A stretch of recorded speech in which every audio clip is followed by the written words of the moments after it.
and welcome to our second lecture in this series from the University of Florida Center for European Studies.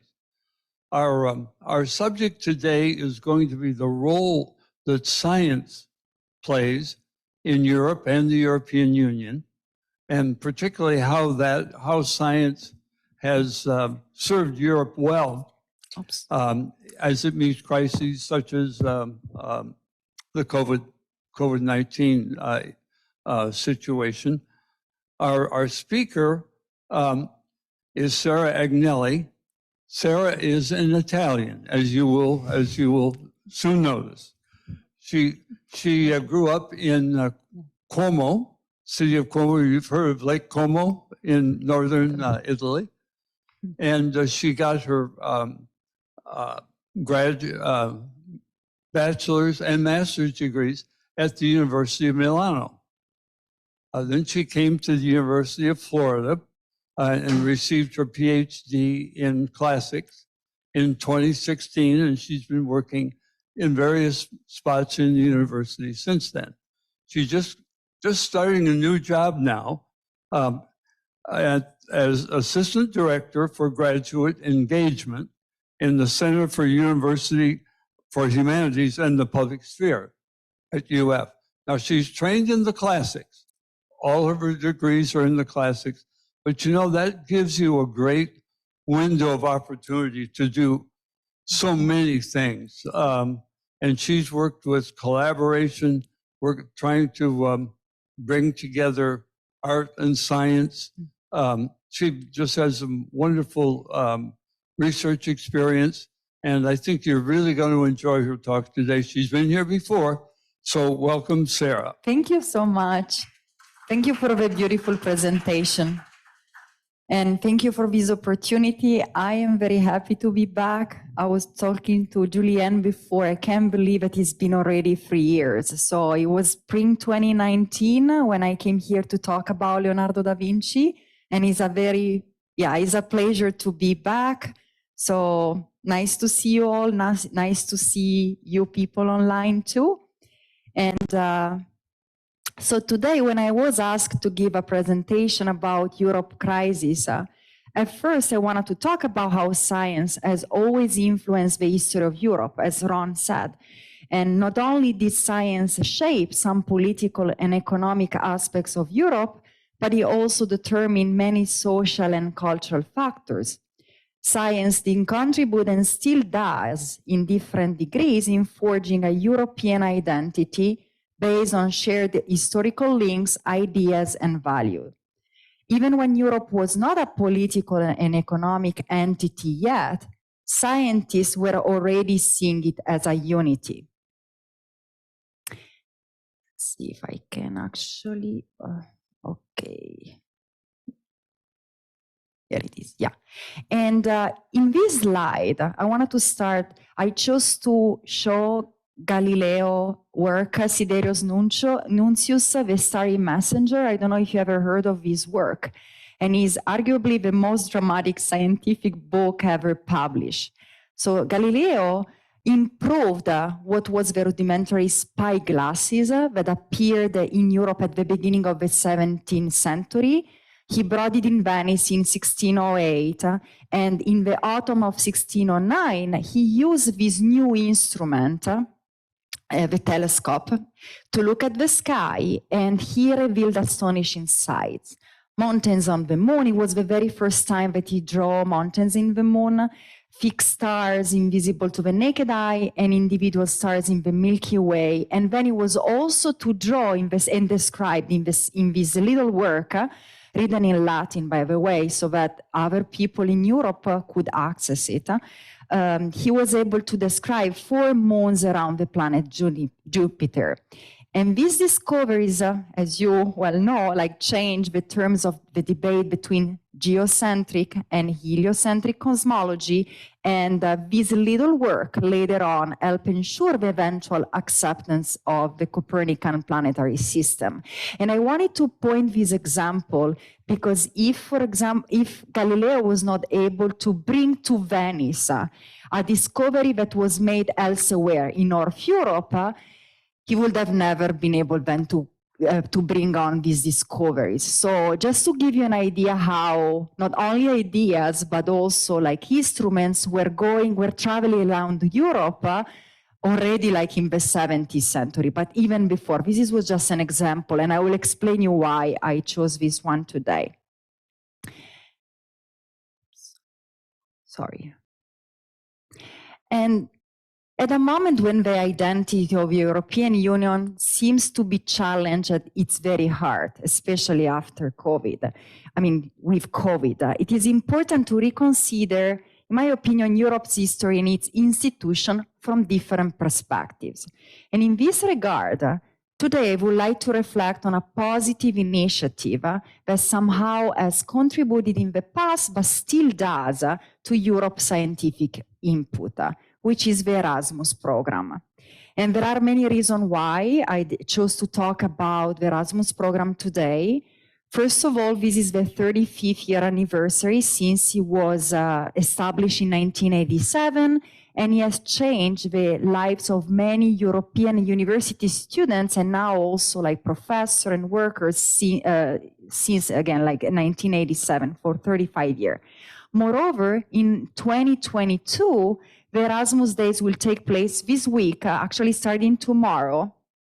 And it will continue on the 13th, 14th, and the 15th of October. So I hope that with this presentation, I will provide you a different perspective from which to look at more positively of Europe's future, especially since COVID happened. And in this presentation, I would like to talk about, like the presentation is divided in 4 parts. At the very first, I will describe what this program is, especially if you never heard about it. Then I will trace a brief history of how this program was put together and when it was launched. And then what happened when COVID started. So the impact of the pandemic on student mobility in Europe. And at the end, thinking also about the crisis that COVID brought to Europe, I would like to describe how it looks like this program today and the new budget, which it's very significant, and we can discuss about it at the end of the presentation. So, what is Erasmus? So Erasmus, first of all, is not just an historical character, a famous scholar that actually traveled all around Europe, but is an acronym for European Region Action Scheme for the Mobility of University Students, and is not only the most successful of many European initiatives in the field of education. The program has proven to be one of the most productive instruments for the promotion of European citizenship, thanks to the concrete experience it provides and to the awareness it creates. And according to the data, Erasmians, people that participated to this program, are the most pro-European of their age group in the best sense of term. And for the 35th anniversary of Erasmus, some of the participants and the real founding members got together to answer some questions. And I chose 3 brief videos, not even a minute, where you can see what they think about it. And this program is really an exemplary model to educate people in active citizenship, intercultural friendship, and mutual understanding, which are today more necessary than ever. And let's see if we... Do you recognize this person? How could I ever forget him? No. Yes, I guess. Yes, I recognize him. Erasmus? No, I don't. Yes, of course. It's Erasmus from Rotterdam. Who is he? Why is he famous? He was a humanist. Well, he was a traveling scholar, well known for traveling around Europe. 3 words to describe Erasmus Plus program. Inspiration, experience, and friendship. Discovery, open-minded. Social inclusion, diversity, and networking. An opportunity to forge friendships. That's 4, but that's okay.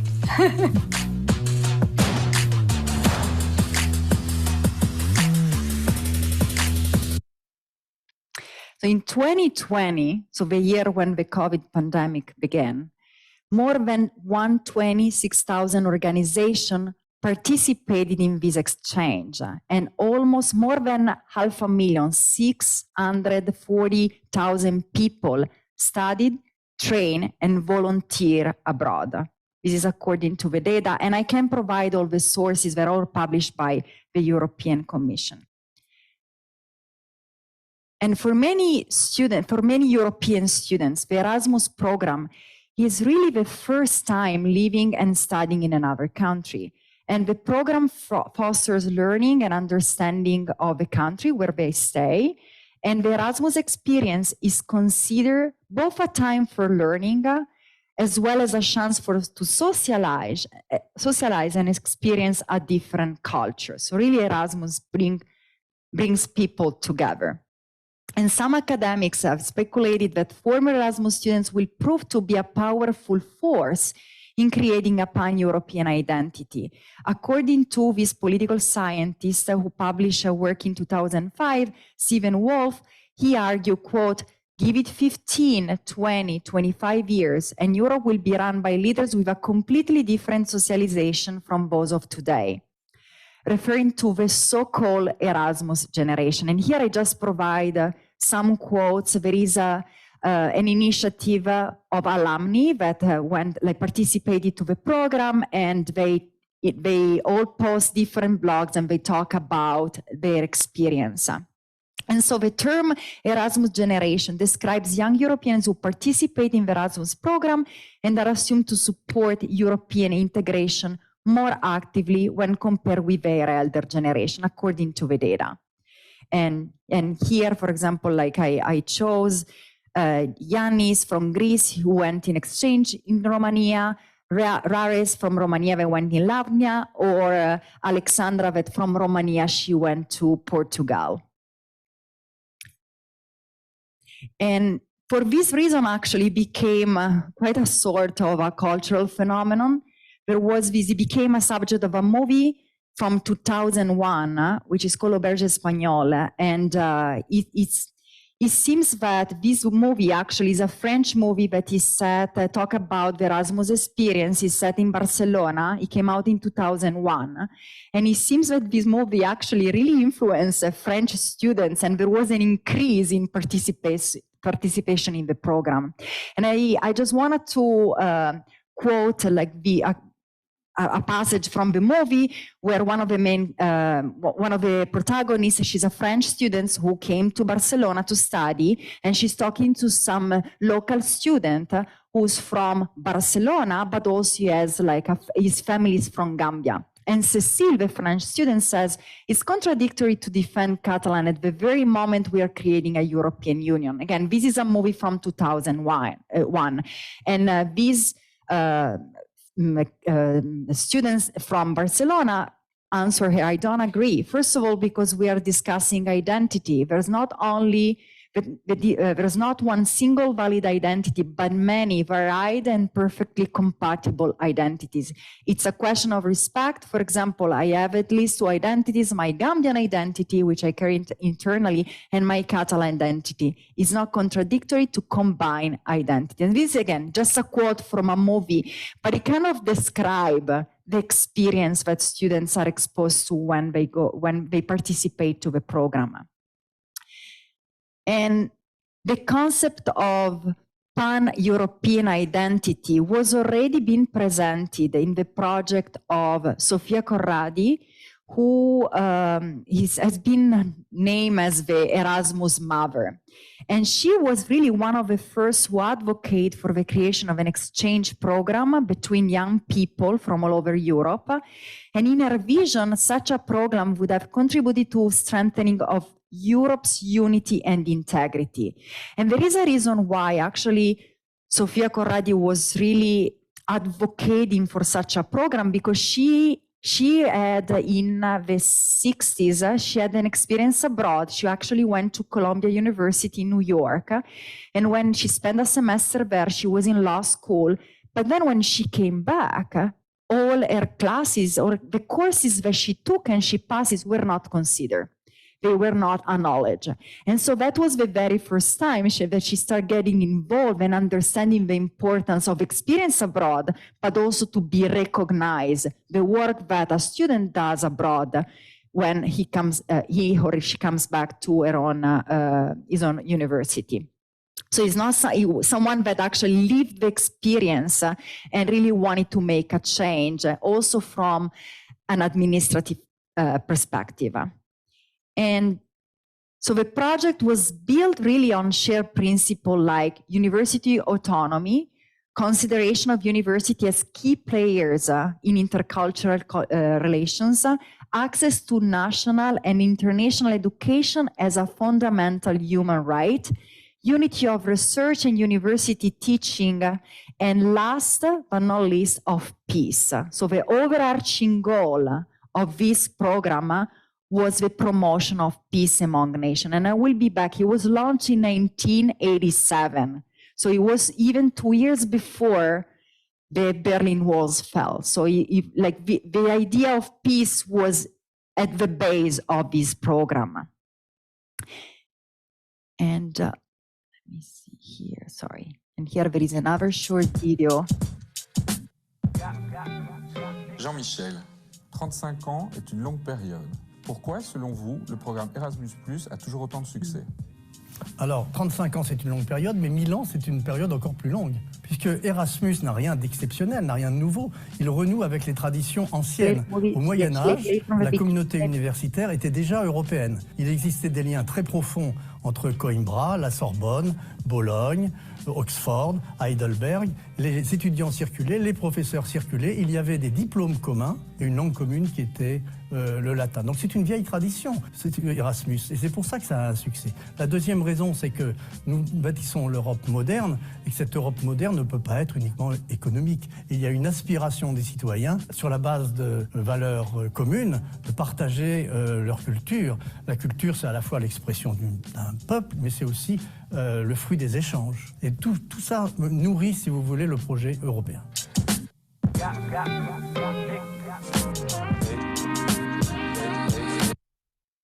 Yeah, and I wanted to include this video because it's true, the conversation around the Erasmus. It started, and as I will show you in this brief timeline of the program, in the 60s of the last century. However, the idea of traveling around Europe is something that happened, and since science was conceived, is actually the premise. Traveling was the premise of science itself. So it's the program I didn't mention here. Like there was already, like in the 13th, 14th century, there were these students, but the Latin name is clerici vacantes, but they were going in the most important universities that were built at the time, like Paris, Bologna, as he mentioned in the video, or Rotterdam. And it was important for students to travel to learn more and to exchange scientific idea together. So, briefly, like the history of Erasmus. So now it's a successful program, but it's not been easy, the path to get there. And so in the next few slides, like you will see an essential timeline of the creation of this initiative. So it really started in 1963. I mentioned Sofia Corradi before, the Erasmus mother.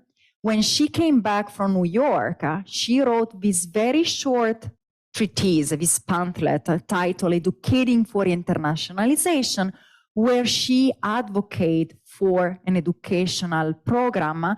And actually, so she published this little book and is really about the effectiveness of a period of life and study abroad. And she intentionally she put the word life like it's placed before study. So she did it intentionally because it's not just about learning, but it's really like a life experience. And then another important date was 1969, when was reached the university autonomy.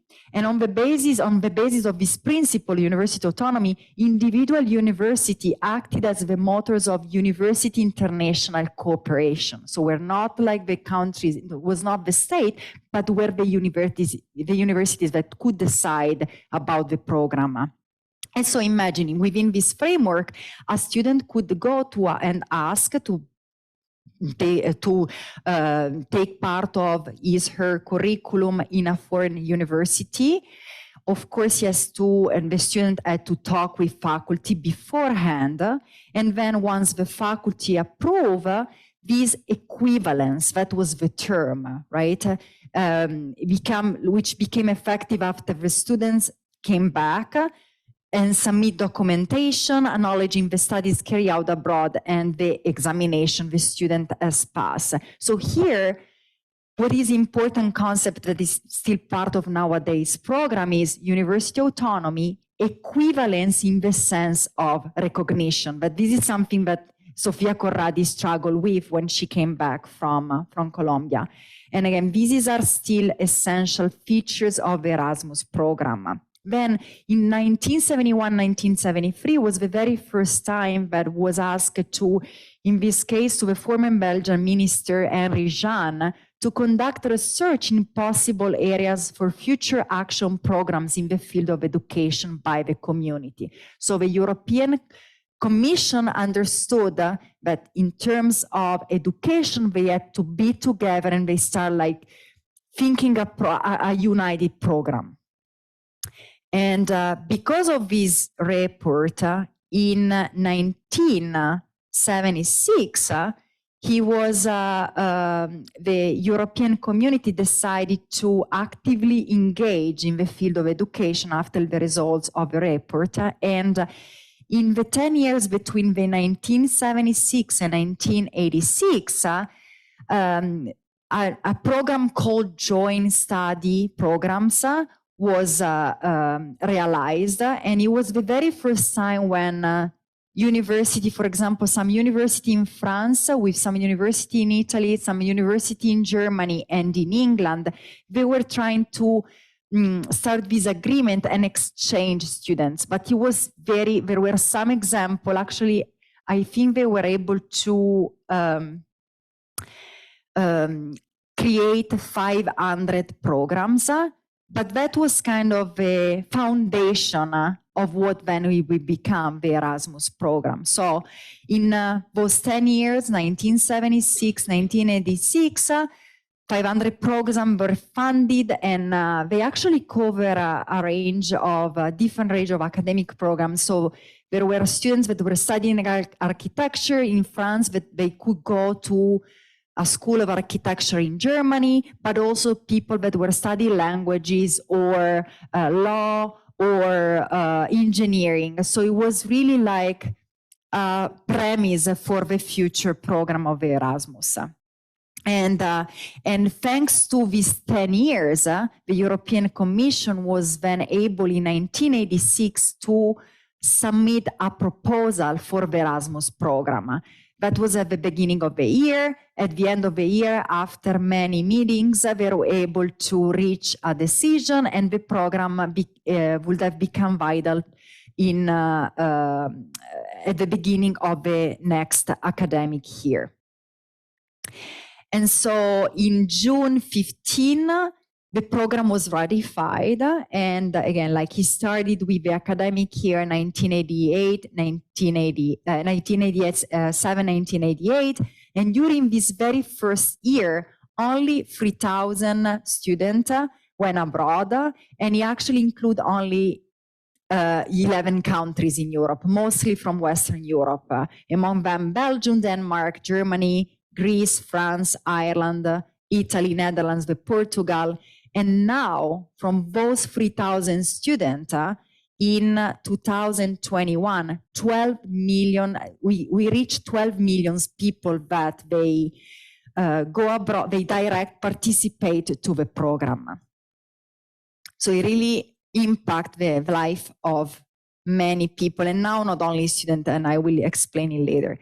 And here I just wanted to provide some example of a student that actually started the program. This was one French student who went to Spain the very first year. This is 1988, but was I think spring of 1988, and that's what she says. Like she found this note looking for volunteers to take part in Erasmus of exchange with University of Seville. And that's what Michelle says, quote, a short sentence pinned on a notice board at the University of Lyon. That's where she was coming from. And that's how my Erasmus experience started in 1988. The rest is the most exciting experience of my student years. We felt like pioneers. The city and its people were welcoming and lively. The picture is of friends in the Plaza de España in Seville on a winter afternoon stroll after lesson. I still feel the warmth of it. And then here is another example in the 19, this is from a German student who went to UK. And she says, Sabine says, quote, this photo was taken in the old campus building in December 1990 after an exam at the end of my first term in Oxford, where I was with the Erasmus program organized by my German university. It represents a number of things to me, meeting loads of new and different people, the excitement of new experiences and the freedom to explore the world, or an exam, which are somewhat important. I truly believe if I hadn't done Erasmus, I wouldn't now be married to a Brit, having two trilingual children. And another one from 2001, an Italian student who went to Spain. And really, like, Erasmus is finding a new home. And here Enrico says, it was taken like this picture in 2001, the moment I got the keys of my house in Barcelona after seeing 30 houses. What a day. So really, it's not just a learning experience, but is a life experience. And in Europe, for Europeans, was very different, because here college students are used to leave their home and to go somewhere else. But in this idea to traveling around like different university was more for a very selected group of few students before this program started. So again, like, it's not just a learning experience, but it's a life experience. And then I wanted to mention this person, I quote Galileo, so that's why I thought among the many famous persons that did the Erasmus, let me choose Samantha Cristoforetti, who actually was in Florida this past April because she's part of the Minerva mission. And so she left Cape Canaveral, I think it was April 27. On this mission, she's an Italian astronaut. She's on her second mission on space. And she did the Erasmus. She was actually a student in Germany, and she did a semester in Toulouse. And that's what she always say about the Erasmus, that she can't imagine a Europe without it. But COVID happened, right? So the program has never faced bigger challenges than those in the past 2 years. So the spread of the COVID-19 virus is known to have a significant impact on higher education everywhere. But of course, according to the data provided, and as you can imagine, right, the student mobility was the most impacted in comparison with other university practice. But this is what is surprising, that the pandemic still did not cause students to lose their desire for Erasmus program. But why? So there were still a lot of application, even when there were lockdowns, and especially in some European countries, their lockdown was very strict, but yet applications were still sent. So why take such a risk in times of COVID and move to another country, which seems even more complicated?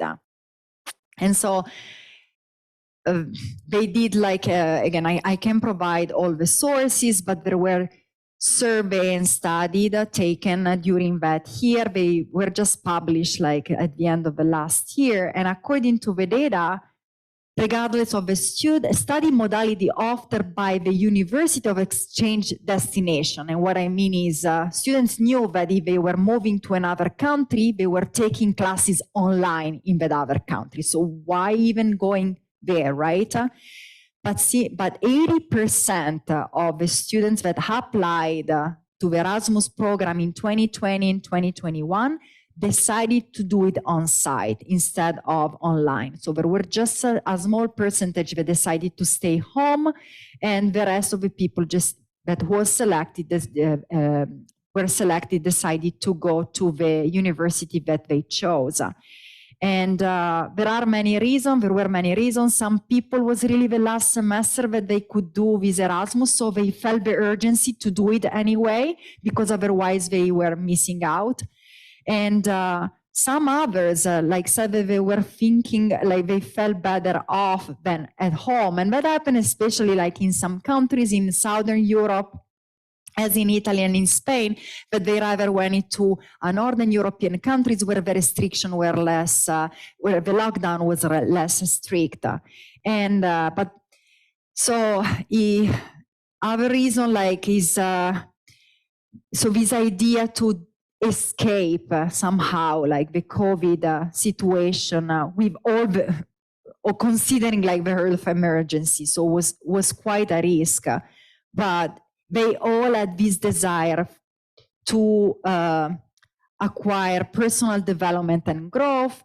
And so students really felt driven to take the exchange opportunity because of traveling, quality education. That's what happened like in some European university, Northern European university, they had better quality in terms of online learning than in Southern European university, as in Italy and in Spain. So even though they were moving and taking classes online, the quality of the education was better than if they were staying at home. And also this idea of independence. And so around 10% stated that they felt better, so they just decided to go. And these are the main reason, like when speaking on what motivated students to choose the specific country of mobility destination, we find cultural motivation, education and learning, the budget is very important, and social life and personal reason. So it's not really like if the budget condition which place we are going to apply, it kind of implies that the experience is the same. It doesn't matter where you are going to go. So it's really like it's like an experience. It's not the place that influence the experience itself, but it's the program. No matter where you are going to be part of it. And so for certain students, they decided to choose country where the budget is more affordable, and yet they know that they will have the same experience. And motivation directly related to COVID-19 reach only around 10%. So leading to conclusion that even during the times of pandemic, international study mobility is driven mainly by students' desire to grow and develop new professional and personal skills, while also focusing on social life when meeting people from different cultural backgrounds despite restriction. So, I mean, you see here the biggest word that is emphasized in this word cloud is friendship. And then there is experience, growth, adventure, opportunity, skills, fun, motivation, and confidence. But this idea of friendship beyond the borders. And on September, so what's interesting, so there is a big crisis, an economic crisis that is going through Europe because of the pandemic, the energetic crisis. Yet, it's very interesting to look at the new budget for this program. So on September 30, the European Commission, so not even like 2 weeks ago, the European Commission launched the 4th European University Call under the Erasmus+. And let me describe here what is the Erasmus Plus comparing to the program that started in 1987. How would you describe Erasmus Plus? It's an exchange program. It's a fabulous opportunity. An expanded Erasmus program beyond the frontiers of the European Union. Erasmus or Erasmus Plus? Plus. I don't really know the difference. Plus. Both, but specifically Erasmus Plus because they included inclusion. Who is Erasmus Plus for? Professional teachers like us. Students, young workers. It's for those who are into sports. Also for internship. For everybody who wants to learn.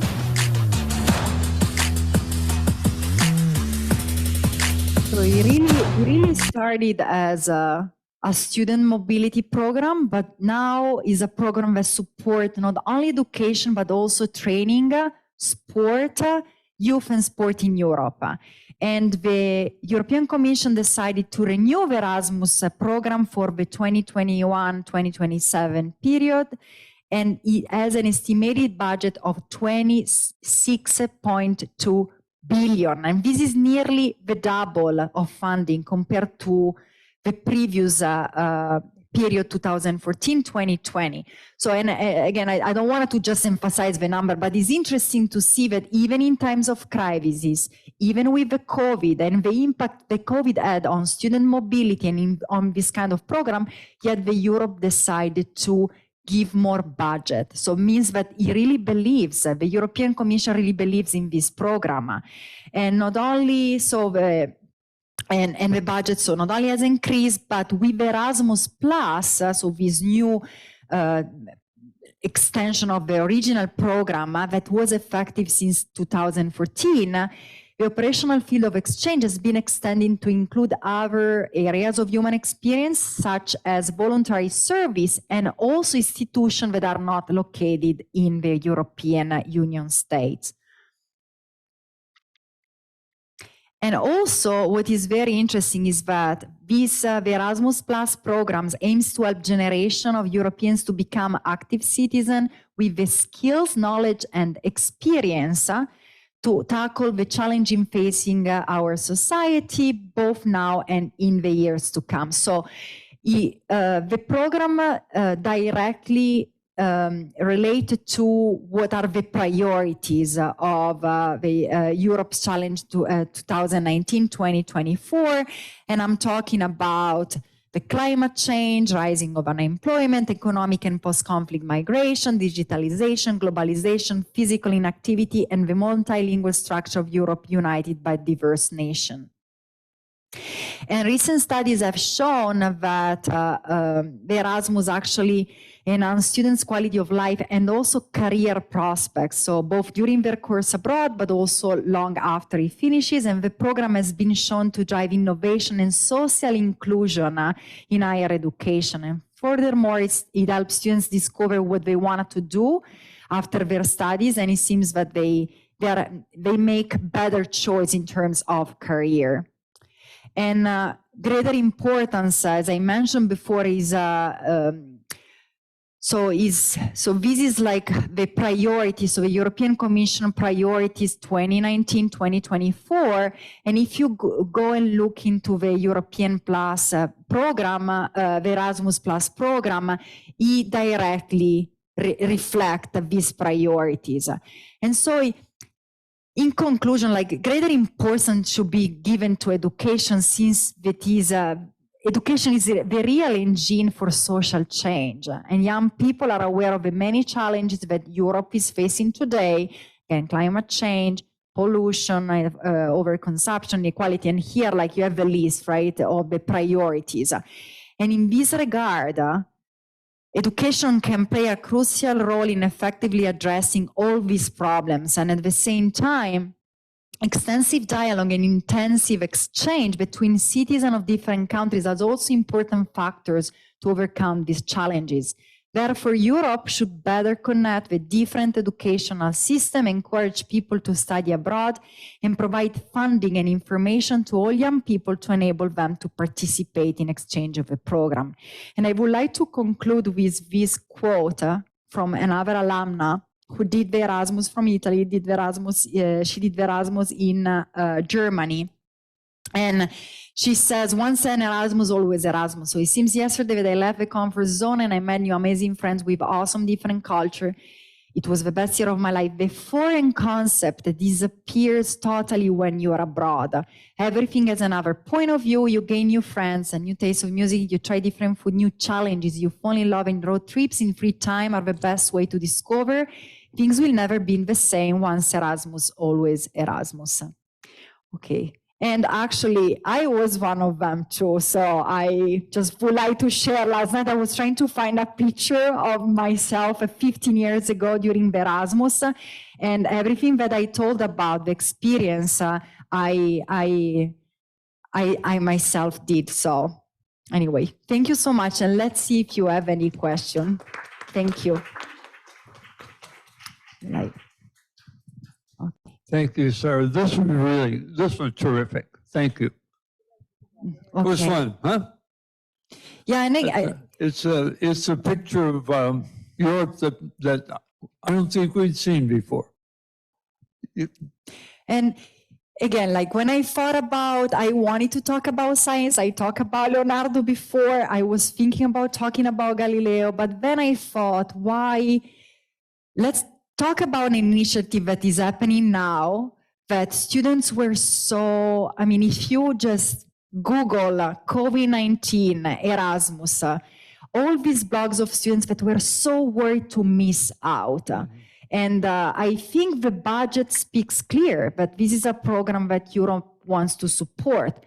Then there are limitations. I think that, so comparing to when I went, the budget really increased, and that it meant that it became more inclusive. This is an opportunity for more people to go. And what is very interesting about is not just students, but there is adult learning, workers. So it became really like a program of exchange in the different phase of your life. Are there any questions for Sarah? Yes.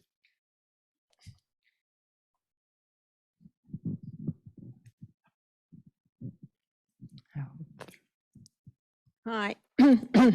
I ought to say I did not know anything about this program, so I was very glad to get a chance to learn. I had some sort of basic questions. Yeah. I think you may have covered it and I just missed it. First of all, on an average year, how many students would actually be in the program? And that's going not COVID, but other times. Yeah. And how long would they stay? I gather they stay a year and then return to a university. Yeah, sorry, I did not. Yeah, I actually forgot to mention that. In terms of students, I think I show in 2020, there were more than 1,600,000 people, but those include also trainees and workers. So for students, as I was trying to find that data, but it's, for example, I was looking into, it's divided by countries, and I look France, for example, in 2020, there were, if I'm not mistaken, 200,000 students going elsewhere. But that's a data that I was not able to identify as a total. I know that it started with 3,000 students in 1987, and then it escalated to 12 million people now. But it includes not only students. So there are like students and professionals, teachers that they can go and teach abroad. So it's a bit more it's a tricky number, because when I was looking, even the European Commission, let me double check, like when I put that in for the 2020, and in 2020 there were more than 500,000 people, so it was like 640,000, but these people who studied, train and volunteer. So among that number there are also the students. And then in terms of time, you can apply for 1 semester, and then you can extend it for a year. And that's what happened to me too. And I was checking, I was looking into the application, and it's still the same. So you need to have certain grades to apply. And then there is a language qualification. You need to qualify, for example, if you apply to France, you have different destination and you need to take a language test. And so you are placed according to, if you, for example, I remember I applied to Paris first and I did not speak any French. And so I applied to Paris and then I applied to Nancy in France, in the Lorraine. And since I could not speak any French, I could not qualify for Paris because it was such a hot destination. So I actually ended up in Nancy, which was actually better because it was smaller, so the experience was way different. But yeah, so in terms of number, it seems that among those 640,000 people, for sure more than a half are students, because there are more students that are trainees and volunteers and then, yeah, one semester for students is one semester or a year that you can extend. Yeah, thank you for the question. Okay, on Zoom, I see Pat Collier had a question, but she's disappeared. So let's go to Izzy, if you'd like to unmute. Yeah, this is a little bit of a follow-up to what you just said, but I was curious, in general, I know that Europeans speak more languages than we do in here. How restrictive is the fact that you may not know a language in general? How restrictive is that to the program? So I think the most important thing for the application is your grades. Then once you are selected, you now with the online learning, you need to take a class. And so, like, for example, let me provide you an example. If you apply for the university in Valencia and you are Italian, you are selecting according to your grades, so you need to do well at school. And then the 3 months before, so you apply by the end of the fall semester of a previous year. And so you have basically one semester where you practice your language. There is not much expectation. Like, I think once you are selected, they provide you the tool to learn the new language of the place that you are going to. And then it's really up to you. I noticed that comparing to my time, now there is more support. Again, there is online. You have free access to language courses online. Then once you get there, I think the very first 3 weeks, you have an immersive language course. But again, this was, for me, was 15 years ago. I showed up in Nancy, I didn't know French, and then I had 3 weeks where we were taking French classes, but I was taking classes in classics. So I was actually in my master, and I had to go to take classes, and they were in French, and I think that full immersion worked out. So you have some support at the beginning, and then you just, you need to go to class and you need eventually to learn it. But in terms of selection, the grades are still the most important thing.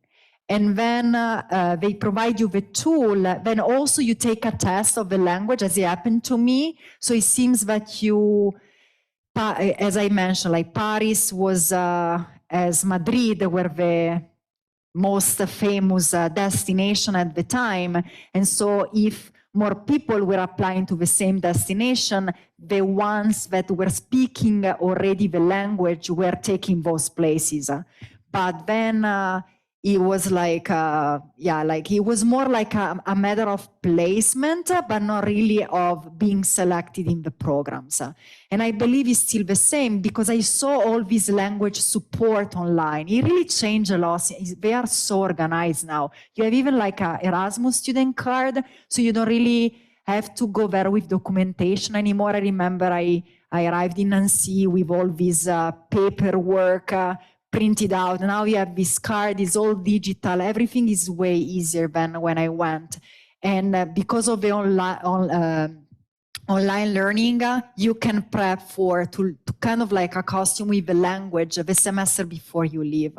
I don't know if I answer your question, Izzy.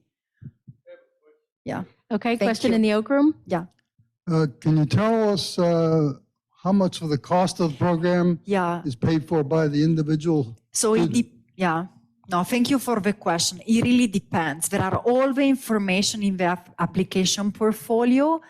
It changed a lot. I was looking at, again, it depends on the destination. So in destination as Spain, the amount that a student receive is lower than if you go to Norway or Sweden or in England. If I don't quote me here because I was looking into the details and I read that 1,500 a month, but I thought it was a lot. So it depends, like 1,500 euro a month. A student receive like a scholarship every month. When I went, it was very little, but also was so cheap. Like I remember I was in France and my room cost 120 euro a month. I was like in a dorm. In fact, my parents told me, you should just stay in France, don't come back anymore. But, and I was receiving, I think 300 euro a month. Things changed. But, and I wanted to look at those and it's all, if you go in the page Erasmus Plus, you find all the detail. I saw this number, 1,500, but I thought it was 1,500 euro. I thought it's a lot, so I don't want to quote it here. But something that has not changed is that it depends on where you go and you have a different budget. And it's more inclusive because this is something that is more supporting a variety of students now. Because before, again, I think it were like different times, like I make it happen and there were people from different like economic status. So it's not that it was just a privileged program. That was my experience. But nowadays things change and I think there are more funding according also to where you're coming from. So it's pretty well served. But as a number, I saw that 1,500 euro, but I'm not, it should be investigated better. And when you apply, you find all the details. And what happened, your school applied to the program, and then it's the school that through the International Center gives you the scholarship every month when you leave. We may not know the exact number, but it sounds like you get good support, financial support. I think that's especially comparing to the past. So that was a big issue, and I think they decided to change the program and make it more, the budget increased. So that's something that came up in 2009. There was the crisis, the economic crisis, and something that came up was, okay, this is very important, but it's not sustainable anymore. We need to reinvest. And Okay, another question on Zoom. Rick Gold, go ahead. Thanks very much. The fact that the European Commission approved Erasmus Plus and double the budget level indicates that the members of the European community were convinced that this was a good program. What type of research took place that provided an understanding of the impact of the program, particularly in European identity or objectives that you talked about in terms of the European Commission? Yeah, thank you for the question. And I am not an expert about this, but on the website of Erasmus Plus, there is a page, fact sheets, and you can find all the information. So actually, I'm glad that you asked this question because it seems that we don't have we need to be careful of fallacy, right? In the sense that it doesn't mean that if you do not go to the Erasmus, you are anti-Europeans. So some studies have actually showed, and I was reading this study before, and I can actually send it to you, that it's also a matter of generation. So it seems that now European, the young people in Europe are, the tendencies to be more pro-Europe than the older generation. And I'm talking about students in the 20s, because it's actually interesting, the data between people like in their 30s and 40s. but they do, so to answer your question, they do survey. So there are like, and they are all kept in, like if you go in the European Commission page, you can download this survey. As the data that I download for the 2020, you can find like data about how the students during COVID felt and what was the motivation divided per gender, per country. So I can share my email and I can point where you can find all these sources. But usually is through survey of alumni. And then, yeah. I don't know if I answer again, like this is something that goes beyond my expertise. And I really wanted to present a story. So this presentation was not like an anthropological study or was not like a social study. It was really like to mention a positive initiative among the crises. And then some numbers could indicate that there is support. Yeah,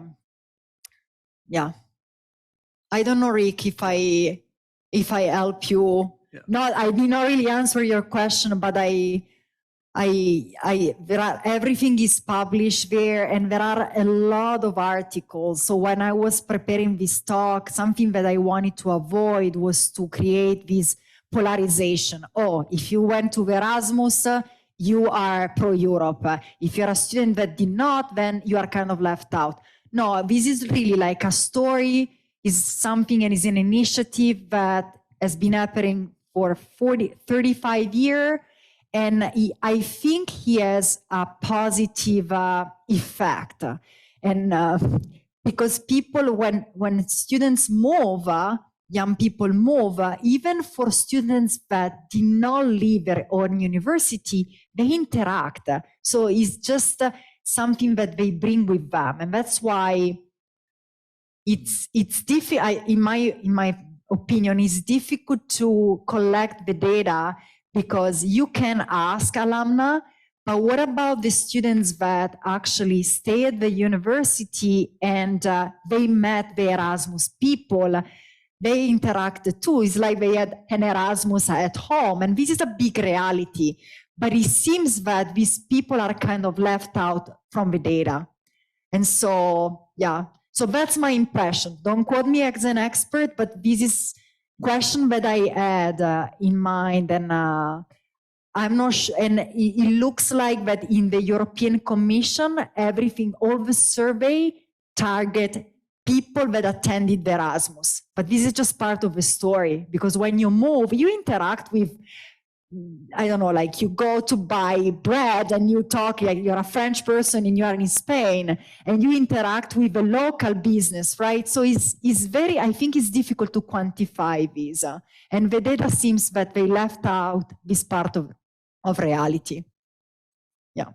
Thank you. And that is an interesting observation. It's not just the students themselves, but the local people that the students interact with. So it's a two-way benefit. I think so. Yeah. It's just, because then you don't isolate yourself, right? Sure. It's just, and some university town, right, really, like there was kind of a rebirth of businesses and coffee shops and restaurants because there are more students around. So it's, and as far as I know, I didn't see them much, but again, I'm not an expert in these, and I'm sure, there might be some scholarship. I don't know. Sarah, thank you so much. Thank you. I just can't help thinking about the effect of Brexit and the British students now who are out of Erasmus, and that is probably one of the biggest negatives for that whole young generation in the UK. We'll wrap it up now. Next week, we're going to turn to Ukraine. Oh, wow. And now we've all heard Ukraine. I mean, we're up to here. But the person who's coming next week, Professor Zach Selden, has some real life experience. He worked for NATO. He's worked for NATO in their armament commission. So he may have some, I think, some real down-to-earth understanding of how we got into Ukraine and how we might get out. But anyway, that'll be next week. We'll see you then. Thank you.